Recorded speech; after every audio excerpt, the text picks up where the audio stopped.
Let's go to the candidate questions now. Dennis Hession, a question for Mary Verner.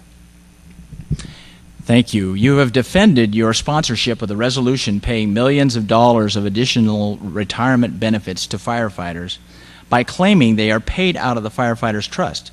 What you don't say is that the trust is funded solely by the taxpayers of Spokane.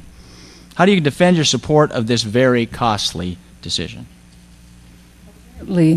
Excuse me, can you hear me? Apparently trying to do the right thing in election year gave you, Mr. Hession, an opportunity to criticize the hard-working firefighters who were promised this benefit years ago when they first came to work. The money that goes into the Firefighter Pension Fund has been going in there for years. This year, in order to resolve a 14-year-old controversy, or a quagmire actually, was resolved by bringing the money directly through approval of the entire City Council, and I don't think you vetoed it, and putting it where it could be used to pay for the premiums. Otherwise, the money always would have gone, still would have gone, and in the future will have gone into the Firefighter Pension Fund. The real issue here is that the benefit was due. It will not cost the taxpayers any more. It saves money for the fund, and ultimately, it was the right thing to do. You have 30 seconds. I take issue with you because you don't know how the trust fund is funded and how it will eventually be prompted and burdened by this $10 million. And if it is not paid for it has to be paid for out of the trust fund. And if it's not, all of that money comes from the resources of the citizens of Spokane. And if that money is not utilized for this purpose, it either goes back into the general fund for general fund purposes, or it goes back to the taxpayers. So to say that it does not cost the taxpayers anymore is misrepresenting the facts. Mary, you have a question for Mr. Hession.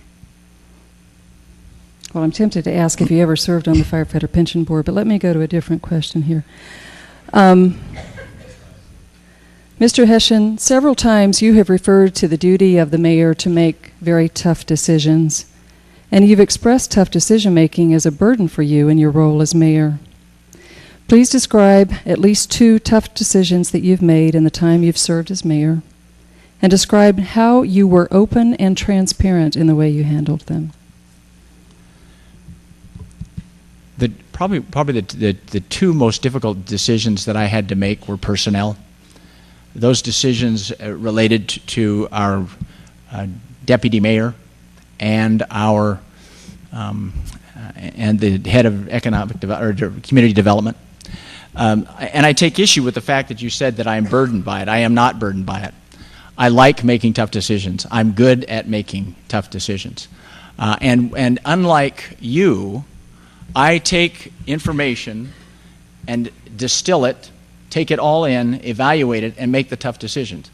Contrast with your style, which is to get a group together and sort of distill all of that together so that the group itself makes the decision for you. That's not leadership. Please hold your applause. You have 30 seconds. Okay, we could get really mudslinging here. I'm just going to respond to that.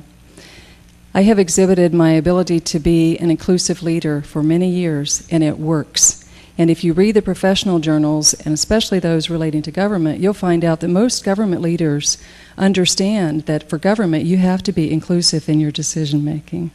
It is not something that we should shun, it is something we should embrace. It is required of government that we be inclusive. I've exhibited over the last 20 years, particularly the last 15, my ability to make prompt decisions after including those who need to be a part of my decision making.